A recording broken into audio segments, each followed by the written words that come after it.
Classroom of the elite community is not in a really peaceful state right now. Every day there will be someone who is dissatisfied about how the story is going, either complaining about the decrease in quality or just throwing rampage about Horikita. There are no series that was perfect in every aspect, so a complaint is a very natural thing. However, I want to answer some of the most popular complaints out there, starting with the anime.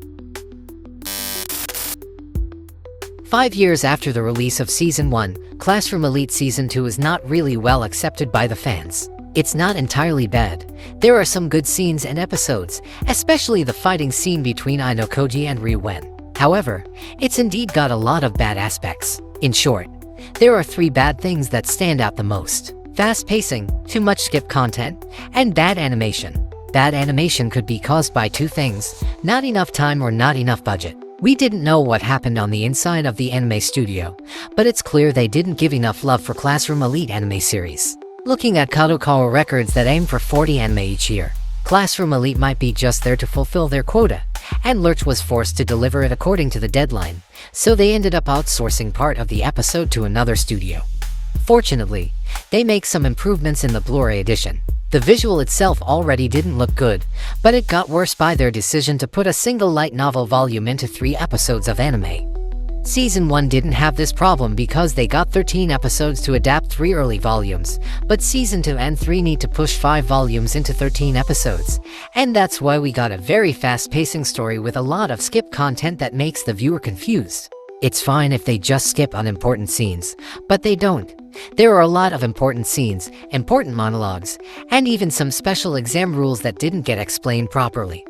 Looking at the fact that the light novel usually got thicker in every volume, I'm afraid Season 4 will become even worse than before. It's clear that 3 episodes is not enough to properly adapt a single volume. They need to fix this problem more than anything else. If not, Season 4 will be doomed for sure. One of the most popular trends after the release of Volume 12 is to badmouth Horikita. After all, she lost against Ichinose with almost no fight. Her loss is an undeniable fact, but badmouthing her is not an understandable action. She lost, but everyone must have gotten the taste of defeat once in a while. Not to mention she lost against Ichinose in a field that gave Ichinose a huge advantage. Even Ayanokoji needs to play a very dirty trick just to defeat her. However, her loss in Volume 12 is not the only thing that makes her hated. Looking back at the end of the first year arc, Horikita Manabu convinces Ayanokoji that his sister has so much potential that she could even surpass him. Manabu word is one thing that makes Ayanokoji put so much attention on Horikita. So Horikita being carried by Ayanokoji for almost an entire year upset quite a lot of people. I guess some people misunderstood what kind of potential Horikita Manabu was talking about.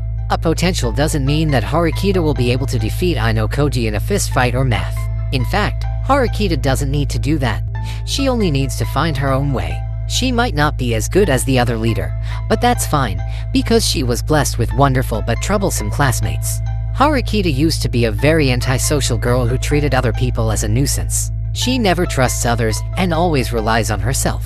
The first year arc was her journey to break free from her troublesome mindset and finally become a proper leader for her people. Horikita already knows that she will never become as strong as Ayanokoji. She even admits in Volume 12 that the best way to win is by making Ayanokoji and Koenji the representatives. She admits her weakness and accepts it because she knows she's alone is not good enough. Ayanokoji always told her to never fight alone and rely more on her classmates, and that's what Horikita does. One thing that she could do better than others is her ability to bring troublesome students to her side and make them cooperate for the sake of the class. Sudo, Kushida, and maybe even Koenji. Without Horikita, Sudo will never have any motivation to study. Without Horikita, Kushida might already leave the school. It's an undeniable fact that she is the one who could bring 2 of the most problematic students in Class D to cooperate. And when Ayanokoji already gave up on controlling Koenji, Horikita is still seeking a way to make him cooperate. I guess Horikita is really suited to be the leader of the class full of defects. She relies on them and becomes stronger together, and she is fine that way. Another thing that raises a lot of questions is how Ayanokoji feels very inconsistent, either with his word or his action. At first he wanted to understand human emotion, but then he did a lot of questionable things that a normal human should never do. He said that he just wanted a normal, quiet life, but he purposely put himself in trouble. He said he wanted to have a friend, but suddenly expelled his own friend because that was the choice that Horikita made. Ayanokoji character is indeed hard to understand. Sometimes I even believe it was just an inconsistency from Kinugasa. His character was overlapping between his ideal, his logic, and his goal. At first he just wants a normal quiet life, but at the end of the first year arc, he changes his goal to leave something behind in his high school life. He starts to put himself in the spotlight and influence people around him for his sake. He acts based on his priorities, and that's why his action sometimes feels inconsistent. Let's take Kushida case for example. Ayanokoji already prepared a lot of things to expel Kushida, and he believes expelling Kushida is the best action. However, Horikita chooses to keep her, and Ayanokoji respect her decision. At that moment, expelling Kushida is no longer an option, but Ayanokoji cannot take a risk to lose 300 class points. Someone else needs to be expelled, so he uses his logic and nominates Sakura. Based on logic, keeping Kushida in school is a very risky choice. However, Ayanokoji wants to see the path that Horikita chooses because he knows that Ayanokoji himself will never take those paths. In this case, we could see how Ayanokoji put his priority. Horikita came first, and then reaching class A, and then his logic, and the last is his friendship. Horikita will become his top priority because Horikita will be the main character of his great plan. Reaching class A is important because he wants to fight Horikita at her best. He also put his logic above friendship because, at this point, having a normal quiet life is no longer needed. Ayanokoji's goal is to bring Horikita class to their best so they could defeat him, but that doesn't mean he already gave up on his other goal of experiencing emotion just like normal people. However, based on his experience with Kei, Ayanokoji cannot feel any emotion in a normal way. Even when he purposely created a rift in their relationship, he still didn't feel anything. I guess Ayanokoji's questionable action is his way to trigger his emotion. If the normal way is not working, he needs to trigger it with extreme action, such as purposely letting Ichino sit close to him and then destroying her in the right moment. Ayanokoji just has a new goal and priority. That's why his action feels inconsistent. The conclusion of Volume 12's second year arc might be controversial for some people, especially if you are a fan of the class leaders. In this volume, they got humiliated in the hands of Ayanokoji. We could see Ryuen handed a fake victory. Sakai Yanagi gave up a victory because of an Ayanokoji request. Ichinose got the fourth mental breakdown, and Horikita ended up getting carried by Ayanokoji again. This is where the reader starts to blame Ayanokoji for destroying their favorite character. I don't think I have a good argument on this, because Ayanokoji indeed has a hand in their downfall. However, I don't think Ayanokoji really destroys their character. Let's take Sakai Yanagi as an example.